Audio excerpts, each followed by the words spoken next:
Hello everyone, welcome to my YouTube channel. इस video में हम एनवायरमेंटल इंजीनियरिंग के जो इम्पोर्टेंट क्वेश्चंस हैं और उनसे रिलेटेड कॉन्सेप्ट्स मैं आपको बताऊंगी। स्टार्ट करते हैं फर्स्ट क्वेश्चन से। Temporary hardness in water is caused by the presence of A bicarbonates of calcium and magnesium, B sulphates of calcium and magnesium, C chlorides of calcium and magnesium, D nitrates of calcium and magnesium. इसका correct answer हो जाएगा bicarbonates of calcium and magnesium. Option A is the correct answer. जो hardness होती है water की वो generally two parts में divided होती है। एक होती है हमारी कार्बोनेट हार्डनेस और दूसरी होती है नॉन कार्बोनेट हार्डनेस। जो बाइकार्बोनेट्स होते हैं कैल्शियम और मैग्नीशियम के, वो कॉज करते हैं हमारे कार्बोनेट हार्डनेस, जिसको हम टेम्पररी हार्डनेस भी बोलते हैं। और जो हार्डनेस कॉज होती है सल्फेट, क्लोराइड और नाइट्रेट्स के ऑफ मैग्नीशियम एंड कैल्शियम, यानी कि सल्फेट, क्लोराइड और नाइट्रेट्स जो कि कैल्शियम और मैग्नीशियम के होते हैं, वो कॉज करते हैं परमानेंट हार्डनेस। जनरली जो टेम्पररी हार्डनेस होती है वो कैल्शियम और मैग्नीशियम के बाइकार्बोनेट्स के वजह से ही होती है, और अगर परमानेंट हार्डनेस की बात करेंगे तो वो सल्फेट, क्लोराइड और नाइट्रेट की वजह से होती है। Next question, blue baby disease यानी कि methemoglobinemia in children is caused by the presence of excess A chloride, B nitrate, C fluoride, D lead.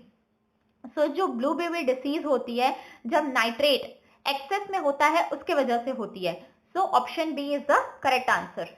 जो नाइट्रेट की लिमिट स्पेसिफाइड है वो होती है 45 mg पर लीटर, यानी कि मिलीग्राम पर लीटर। अगर उससे ज्यादा हो जाएगा नाइट्रेट वाटर में तो ये डिसीज कॉज होती है।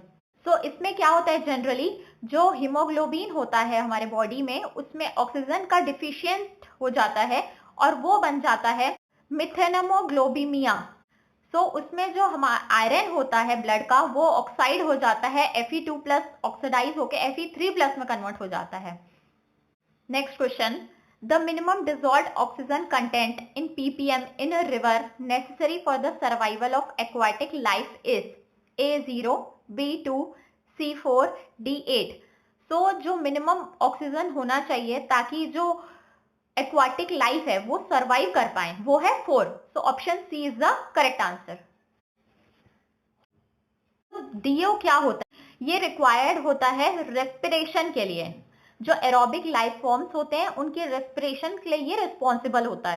जो डिसॉल्व्ड ऑक्सीजन है ये जनरली डिपेंड करता है टेम्परेचर में, और मिनिमम 4 ppm होना ही चाहिए ताकि एक्वाटिक लाइफ सरवाइव कर पाए, मीन्स वो ब्रीथ कर पाए, उनके पास ऑक्सीजन हो तभी वो सरवाइव कर पाएंगे।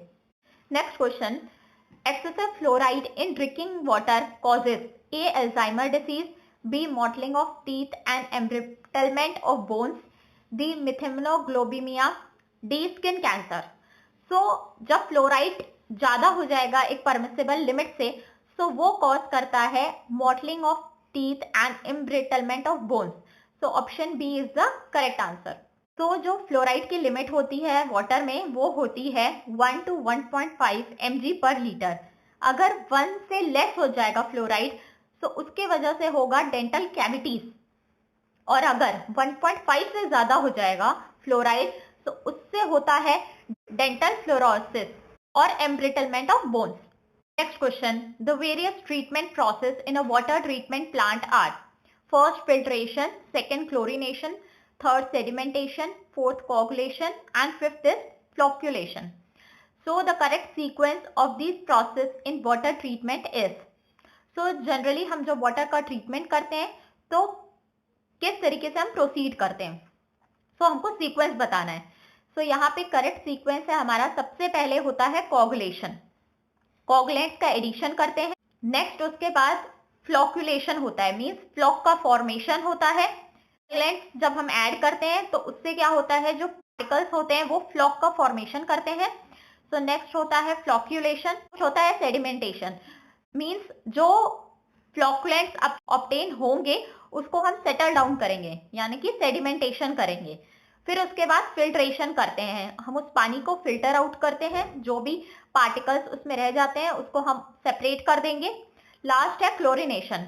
तो क्लोरिनेशन में हम क्लोरीन का एडिशन करते हैं ताकि जो बैक्टीरिया हैं इसका रिमूवल करते हैं। तो इसका करेक्ट आंसर हो जाएगा option number B. Next question, which one of the following will produce water of higher bacteriological quality? A slow sand filter, B rapid sand filter, C pressure filter, D dual media filter. तो किस process से हमको जो water obtain होता है उसकी bacteriological quality ज्यादा अच्छी होती है? तो इसका करेक्ट आंसर है ऑप्शन नंबर ए। सो हमको पता है जो स्लो सैंड फिल्टर्स होते हैं उसमें 98 to 99% बैक्टीरिया रिमूव होते हैं। सिंस ये एक स्लो प्रोसेस है तो ये काफी इफेक्टिव प्रोसेस है बैक्टीरिया को रिमूव करने के लिए। रैपिड सैंड फिल्टर में जो बैक्टीरियोलॉजिकल क्वालिटी है वो इतनी अच्छी नहीं ऑब्टेन होती है। नेक्स्ट क्वेश्चन, एयर बाइंडिंग में occur in A sewer, B artesian well, C aerator, D filter. तो एयर बाइंडिंग जो फिनोमिनॉन है वो जनरली फिल्टर में पाया जाता है। So option D is the correct answer. So जब भी फिल्ट्रेशन होता है तो उस टाइम पे क्या होता है, जो एयर पार्टिकल्स हैं वो वाटर के साथ बाइंड हो जाती हैं, तो इस वजह से वो एक प्रॉब्लम क्रिएट करती हैं फिल्टर के टाइम, फिल्ट्रेशन के टाइम। सो ये फिनोमिना देखने को मिलता है फिल्टर में। Next question, what is eutrophication of lakes primarily due to? A multiplication of bacteria, B excessive inflow of nutrients, C increase in benthic organism, D thermal and density current. तो इसका correct answer हो जाएगा option number B, excessive inflow of nutrients. जब भी nutrients ज्यादा हो जाएगा पानी में तो उस वजह से क्या होता है, यूट्रोफिकेशन होने लगता है लेक्स में। तो जो ग्रीन कलर के एल्गे होते हैं उनको वहां पे बहुत सारा न्यूट्रिएंट मिलने लगता है, इसलिए वो वहां पे बढ़ जाते हैं क्वांटिटी में। तो यूट्रोफिकेशन जनरली जो ग्रीन कलर के एल्गी लेक्स के ऊपर पाए जाते हैं वो कहलाता है। तो जब भी वाटर में न्यूट्रिएंट्स एक लिमिट से ज्यादा हो जाएगा तो वो एक सर्वाइवल हो जाएगा एल्गे के लिए। तो option B is the correct answer. Next question, a standard 5-day BOD of a wastewater sample is nearly X% of the ultimate BOD water X is A 48, B 58, C 68, D 78। So जो 5-day BOD होता है वो generally 68% होता है ultimate BOD का, मतलब कि 2/3 times of. So option C is the correct answer. Next question, in a domestic wastewater sample COD and BOD were measured. Generally, which of the following statement is true for their relative magnitude? A. COD is equals to BOD. B. COD is greater than BOD. C. COD is less than BOD. D. Nothing can be said. So, जो COD होता है यानी कि chemical oxygen demand, वो require होता है जो हमारे बायोडिग्रेडेबल और नॉन बायोडिग्रेडेबल ऑर्गेनिक मैटर हैं उनके लिए COD की जरूरत पड़ती है। और जो BOD होता है वो बायोलॉजिकल ऑक्सीजन डिमांड होता है जो कि जनरली रिक्वायर होता है हमको बायोडिग्रेडेबल ऑर्गेनिक मैटर के लिए रिक्वायर होता है। और जो COD होता है वो बायोडिग्रेडेबल और नॉन बायोडिग्रेडेबल दोनों के लिए रिक्वायर होता है। सो जनरली जो COD होता है वो BOD से बड़ा होता है। So option B is the correct answer. So chemical oxygen demand जो है वो बायोडिग्रेडेबल और नॉन बायोडिग्रेडेबल दोनों ऑर्गेनिक मैटर को ऑक्सीडाइज करने के लिए जो जरूरत पड़ती है वो होता है COD यानी कि केमिकल ऑक्सीजन डिमांड। और जब हमको सिर्फ बायोडिग्रेडेबल ऑर्गेनिक मैटर को ऑक्सीडाइज करना रहता है तो उसके लिए जो ऑक्सीजन की जरूरत पड़ती है वो कहलाता है biological oxygen demand. So COD is greater than BOD। Next question, group 1 represent atmospheric temperature profiles यानी कि P, Q, R and S and group 2 represent dispersion of pollutants from a smoke stack यानी कि 1, 2, 3, 4। सो इन group 1 जो dashed line है वो represent कर रही है ड्राई एडियाबेटिक लैप्स रेट, जहां पे हॉरिजॉन्टल एक्सिस है वो रिप्रेजेंट कर रही है टेम्परेचर को और वर्टिकल एक्सिस रिप्रेजेंट कर रही है एल्टीट्यूड को। सो इसमें हमको मैच करना है ग्रुप 1 और ग्रुप 2 को। जो लूपिंग प्लूम होती है वो जनरली हम देखते हैं सुपर एडियाबैटिक एटमॉस्फेयर में। यहाँ आप देख सकते हैं सुपर एडियाबैटिक दिया है लूपिंग प्लूम के अगेंस्ट में। ये इसका करेक्ट ऑप्शन हो जाएगा। नेक्स्ट है जब हमारे पास एडियाबैटिक कंडीशन होगी। ये कब होता है? कोनिंग प्लूम में भी wind velocity 32 kilometre per hour से बढ़ जाती है तो एडियाबैटिक कंडीशन अराइज होती है। तब जो प्लूम फॉर्म्ड होती है वो एक कोन शेप में होती है। क्यू का हो जाएगा सेकंड। नेक्स्ट आर है हमारा इन्वर्शन। इन्वर्शन के केस में क्या होता है, जो प्लूम होती है वो जनरली फ्लो करने लगती है हॉरिजॉन्टल डायरेक्शन में, और ये देखी जाती है जब एक्सट्रीम इन्वर्शन की कंडीशन होती है। आर का हो जाएगा थर्ड। लास्ट है एस, इन्वर्शन और सुपर एडियाबैटिक।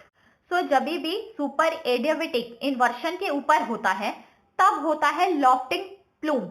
लॉफ्टिंग यहाँ पे दिया नहीं है हमारे पास, इसका ऑपोजिट दिया है यानी कि फ्यूमिगेशन। फ्यूमिगेशन में क्या होता है, इन्वर्शन ऊपर होता है सुपर एडियाबैटिक के। ये सबसे बैड केस होता है एटमॉस्फेरिक डिस्पर्शन का। इसमें जो प्लूम होती है वो जनरली नीचे की तरफ चली जाती है, जो कि एटमॉस्फेयर और जो लोग होते हैं उनके लिए बहुत हार्मफुल होती है। ये वर्स्ट केस होता है एटमॉस्फेरिक डिस्पर्शन का। इसमें क्या होता है, इन्वर्शन जो है वो बहुत थोड़े डिस्टेंस के लिए होता है स्टैक के ऊपर, बाकी जो है वो पूरा नीचे प्लूम चली जाती है। एक होती है ट्रैपिंग प्लूम, जब प्लूम बीच में फंस जाती है दो इन्वर्शन लेयर के बीच में। ये सबसे बैड कंडीशन होता है डिस्पर्शन के लिए। Option A is the correct answer. अगर आपको डिटेल में समझना है कि एडियाबैटिक लैप्स रेट क्या होता है, एनवायरमेंटल लैप्स रेट क्या होता है, उसको आप मेरे चैनल में प्लेलिस्ट में एयर पॉल्यूशन में आप चेक कर सकते हैं। और अगर आपको एनवायरमेंटल इंजीनियरिंग का क्विक रिवीजन करना है तो वो भी आप मेरे चैनल में चेक कर सकते हैं। अगर आपको मेरा ये वीडियो पसंद आया तो प्लीज वीडियो को लाइक करें एंड मेरे चैनल को सब्सक्राइब करें। Thank you.